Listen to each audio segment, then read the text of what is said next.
Well, our talk title this morning is Know Yourself. Now, I don't know what David's doing, but I'm separating that yourself into all your parts, all our multiple personality parts. And yourself, capital S, as God, as Spirit, as the divine, is all that is. And in that allness is our soul self, our individuated soul self, and our physical self, the body of humankind. And so we're going to take a look at all of that, and I'm going to start off with the opening of the book, Know Yourself, because it's a lot of questions. And you know, I always like to, it doesn't really... By Ernest Holmes, by the way. Oh, yes. In case you didn't know that. It also says you are more than you think. Opening ourselves up to all that we are. And I forgot what I was going to say, but... Oh, that I often have said, it doesn't really matter what I say or what David says. What I say is about me. What David says is about him.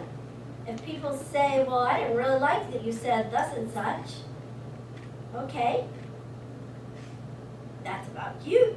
Now you don't have to add that second part. You can if you want to, and sometimes we do, but sometimes we just say, okay, thank you for sharing, because when you're solid with it, you know it's not about you. Now, I'm not saying I don't fall off the wagon sometimes, and some of the things people say or do hurt my feelings. Because they do sometimes. But at the core of my being, I know that it's only about me if it feels like it's about me, if I make it about me. What I say is all about me. So, knowing that, it is always my attempt to pose questions, to pose ideas, and I do know it's yours too, because you always talk about pondering and contemplating. And that opens us up to the greater version of ourselves that we have yet to experience. It's not that it's something new and different that we aren't already, because we are. So here are the questions for you to ponder. And it's the opening paragraph in this book. And it says, what is this book about? Or what this book is about. Just what is man? What is the source of his existence? What is the nature of that thing called thought? These three great enigmas have always faced man. And now I'm going to read it, because I can, from my perception of it. Just what is woman? You knew I would have to do this, right? What is the source of her existence? What is the nature of that thing called thought? These three great enigmas have always faced woman. That's funny, because I was thinking this morning, and as I'm reading Ernest Holmes, quite often we come across that term, man this and man that. And I was reading through this, and I was thinking, oh, I really should make that disclaimer that I'm really talking about humankind, or humanity. And I thought, well, humankind and humanity both have man in them. So should I get womankind? Should I say that? And it's going to just make the disclaimer that whenever I say man, I'm talking about all of us as one unit. And we do know that. Yeah. We do know that. I just like to throw it in there for the essence. But once in a great while, we'll do a whole long talk, and after the service, I'm going to say, well, you talk about man a lot, but you didn't mention women. Well, generally speaking, when I say man, I'm including that as well. So, and we know that Ernest Holmes is as well, but he says it. So, but if you really think I'm really talking about the same thing, you are. Surprise, surprise. It's basically trying to find an understanding of the full range or the full extent of who we are and what are we. Ernest Holmes says, man is more than matter. There is an inner life higher than the psyche. Man is mind, soul, and body. Mental, spiritual, and physical. fused into coordinated individuality. And we can understand ourself only from the larger point of view. We deal with the real man only when we deal with the whole man. We deal with the whole man only when we deal with the mental, spiritual, and physical faculties working in unity. There's a lot to think about in that. There's a lot to ponder in there, isn't there? So we're talking about our humanity, what we are as humans. We need to look beyond our physical existence and recognize there are other qualities that equally work into the equation of who we are. And so those are the mind, the soul, and the body. We are spirit, soul, and body. Now, I quite often look at this teaching symbol up here to recognize the nature of God, or how spiritual mind treatment works, or how prayer works, and how we bring manifestation into our lives. But we can also look at this symbol as talking about the nature of man. And I think that's what Ernest Holmes is doing here when he says, man is spirit, soul, and body. He says that we're all fused together in one coordinated individuality, one whole. We can only look at man if we look at all three parts and recognize all three parts as one unified energy, or one unified essence. We're all intermingling parts and working together as one idea. And for us to really truly understand who we are, we have to know more than just our physical nature. We have to understand our spiritual nature and our mental nature as well, and how all those things work together. That's what we do here at Center for Spiritual Living and Science of Mind. That's why I like that quote from Ernest Holmes. What do we teach? Basically, we teach the full idea of who we are and how we work in the world, and how we are working the same nature that God does. We quite often use that symbol to describe the nature of God. Well, if God is all that is, and I am, then all I am is God. I like these mathematical propositions, and I thought about it this morning, the idea of equals, God equals man. And the equal sign is kind of cool. It's two parallel lines, meaning both sides, whatever is true of this side is true of that side as well. And so it's going both ways. Whatever is true of God is true of me as well. If God is all that is, and I am, so therefore, God is all that I am. And that means you too. So if you are all that God is, then I'm all that you are, and you are all that I am. We're all the essence of all that is. It's that simple. If we understand that, we can take another step and step outside of all of who we are and look at the entire universe. Ernest Holmes says, we are living in a physical universe, a mental universe, and a spiritual universe, and they are all one universe. The spirit is the subtle power that thinks. Thought is a subtle power that molds form through the action of the law of mind. Spirit is transcendent of its thought. It is ever transcendent of what the thought does. As we recognize our unity with it, we find we are possessed of a power to remold our experience. We find that we can create in our lives the same way that God creates the universe. We are one with that nature, we are one with that power, and we can use that power in our lives the same way that God does. There's a power greater than we are, and we can use it. You know that statement, right? Because we are God in form. We are God in physical expression. Ernest Holmes says again, these are all quotes from the book, by the way, if we would blot out the book of our remembrance, every thought of limitation, if from now on we would know, quote, I am divine, perfect, eternal manifestation of the one and only power from which daily, now and forever, in perfect joy and peace, I draw everything that is good, end quote.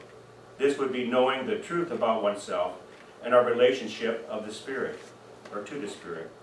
This would be relating with life, with the nature of being, basically the truth of who we are, would it not? And wouldn't that be a great quote to post above your mirror to look at every day? I am a divine, perfect, eternal manifestation of the one and only power, from which daily, now and forever, in perfect joy and peace, I draw everything that is good. Wouldn't that be valuable to remember as you started your day? Brushing your teeth and combing your hair and looking at yourself and knowing, I am divine, perfect manifestation of good in the world. And I use it constantly. An everyday reminder. We are part of, I love this term, an entangled hierarchy. Part of an entangled hierarchy. Anybody who's been part of the military knows what hierarchy is. It's the idea that stuff rolls downhill. And I use that word, stuff. But hierarchy is an idea. There are categories and ranges of importance, I think, that we understand. But basically, in entangled hierarchy, there's the idea that there is God at all that is. There is all the other parts, but then we, at the lowly subjects down below, are somehow separate or subordinate to that which is above us. We take away the idea of the hierarchy, and make it all leveled out. We recognize that we all are part of the one life, the one existence. So there is no God is higher than me or lower than me, because God is, period. And if I am one with all that is. And so that's quite a challenge for us to think about and to remember, I think, because we see ourselves bumping into walls and having conversations with people who seem to be separate from us. But in reality, everything is interconnected, entwined together. Everything is entangled together in an entangled hierarchy. We have a trouble remembering that our brain is not the center of our being. And our brain and our mind are not the same thing. Our mind is not contained within our physical brain, which we are quite often taught. How we think operates within our brain is not really factual. Neuroscientists have proven that the idea that you stimulate different parts of the brain, you come up with different memories and different reactions and so on. But they also found that if you stimulate any other part of the body, you will also come up with memories and reactions and so on too. So it's not really held in the brain necessarily, although they have those very scientific experiments to probe different parts of the brain to get different memories and so on. They've also done that with other parts of the body as well. So the brain isn't even necessarily the center of our memory. In fact, if you talk to Rupert Sheldrake, talk about his morphogenetic fields, he says that all our memories are actually outside of ourselves within a morphogenetic field. And I basically, as a quantum field, outside and intermingling around all of us, kind of like within God, right? So that's where our memories actually are, not actually in our brain. Ernest Holmes says, mind is more permanent than body. I like this.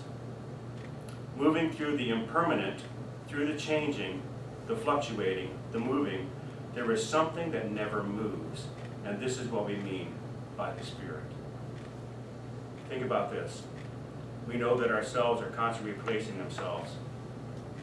And our brain is full of cells, right?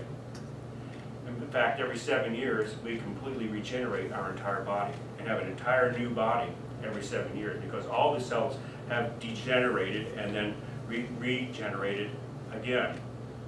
So if our memories are held within ourselves, if our sense of reality, if our mind is held within ourselves, every 7 years, we would completely lose all of our memories and all of our thought processes and all of our belief systems, which we know is not true, because I remember things past 7 years ago and past 7 years before that.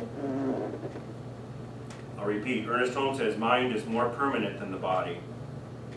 Mind is more permanent than the body. It's not held in the body. Moving through the impermanent, through the changing, fluctuating, moving, there is something that never moves, and this is what we mean by spirit. There's an essence about us which is above and beyond, yet still part of our physical experience. Are you always aware of that part of you?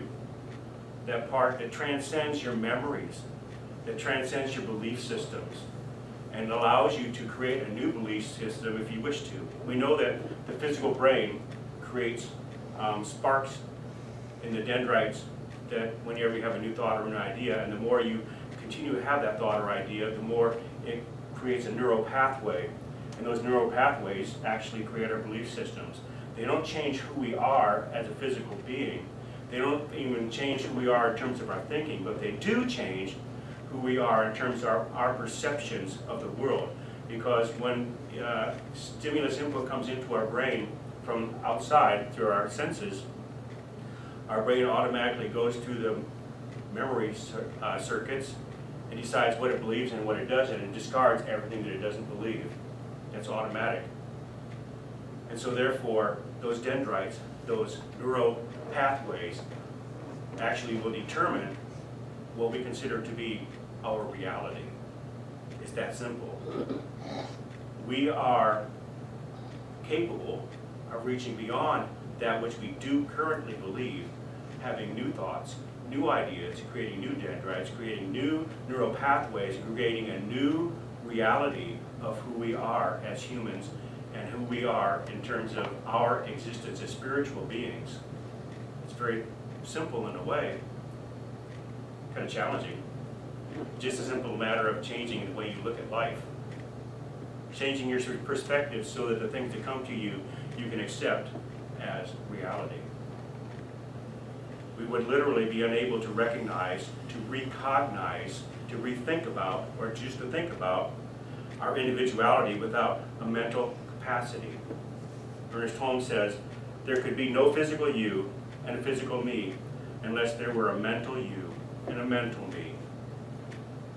There could not be a physical me, there could not be an individuality that I express individually as myself if I did not have a mental idea or a concept of that to start with. And then to put that into universal law and have that manifest as me. I think, therefore I am. Well, I was going to start with the physical and talk more about the physical yourself, but I just have to piggyback on you with the mind is more permanent than the body, because in my readings this week, I was reading a lot about, in Science of Mind, mind is that soul part, it's that center part of the symbol, and it's the law.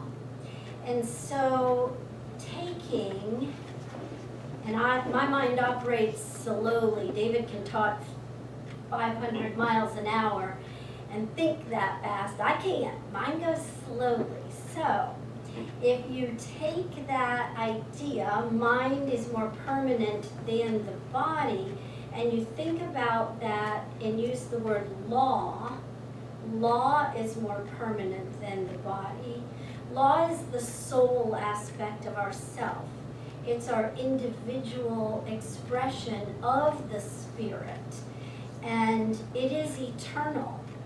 It is not just when our physical body dies, then there's nothing left. There is, because we were soul all along, because soul is that aspect of law that is God. And soul is subconscious. So, as David was talking about the belief systems that we take on, we frequently talk about how what you think about, you bring about.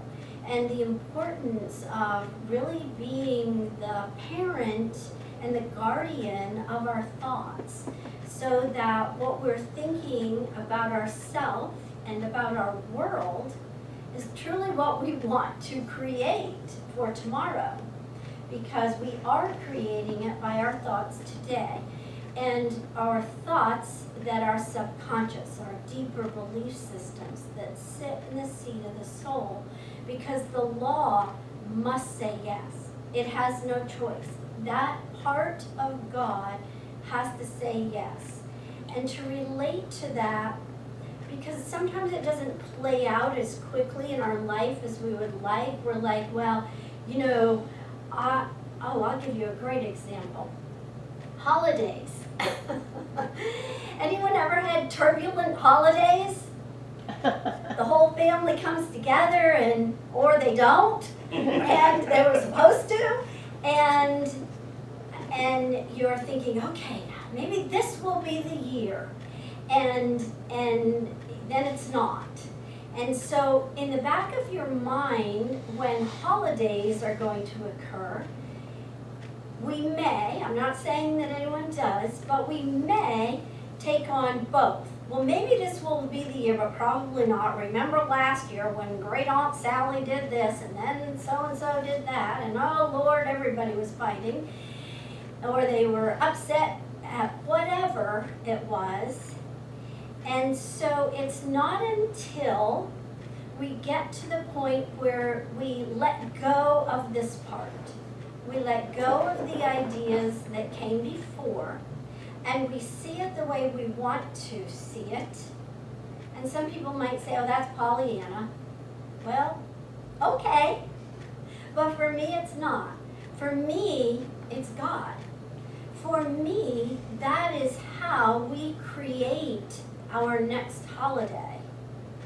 Now, what happens, I think, sometimes is the next holiday comes and Great Aunt Sally's still acting out and everybody's in chaos and everybody leaves mad and some don't talk for 6 months. And we say, well, okay, see, it didn't work. Well, it didn't work, or you didn't continue to work it. That, for me, Or it is, did work as according to how you thought about it. yeah, the underlying subconscious was working. So it's getting to the point where we see that holiday or whatever it is in our life, we see it so completely as God showing up, as love showing up, as peaceful experiences, and the ideas that we desire to experience in life, and we see it so completely that it feels as though it's real until it is. And I think that that's the piece that we often miss. We give up too soon. There is no time in God. So we can't say, okay, it's August now, so this Thanksgiving, I want everybody to be peaceful and then stay in that entangled hierarchy of negativity. The entangled hierarchy has to be all good. You have to see Aunt Sally, Great Aunt Sally, speaking with love and kindness until she is. And for me, that's the easy part. The easy part is to know God. The easy part is to know that no matter what's going on in my life, there's always that core that is eternal and infinite and perfect, whole, and complete. That's the easy part. The more difficult part comes in the physical for me. And I get that law and the divine intelligence and power and presence is all one, and the physical is one. And so when we experience in the physical, we have to learn to love ourselves enough to let our feelings be okay. To realize that our subconscious belief systems are present, and we can change them, and we change them according to what is showing up in our life. And what is showing up is in alignment with whatever those belief systems are. So if there's anything in the physical that we desire to change, we have the power to do that. That is really important to believe, to trust, and to have faith in. That the power lies within you, within your own thinking. And whatever's going on, keep on keeping on. Don't give up. It's important to remember that the one mind, the God mind, the capital M mind, is the realm of infinite, unlimited possibility. Sorry. Unlimited, infinite possibility. The brain, mind, thought process, is based on what our belief systems are, and it reaches that extent and no further. We have to remember that we are part of the infinite mind. We are part of infinite intelligence. We are part of and have access to all the possibilities of the universe, not simply those that I have chosen to believe in. We are always a choice to step beyond our comfort zone and have another thought, have another idea, so we can move away from Great Aunt Sally, or whoever her name was, and step into a new possibility and create that as our reality. And so maybe our holidays will begin to look more pleasurable because we have created a new possibility in our thought processes. And I use that holiday one because it's one I manifested, so I know it's true.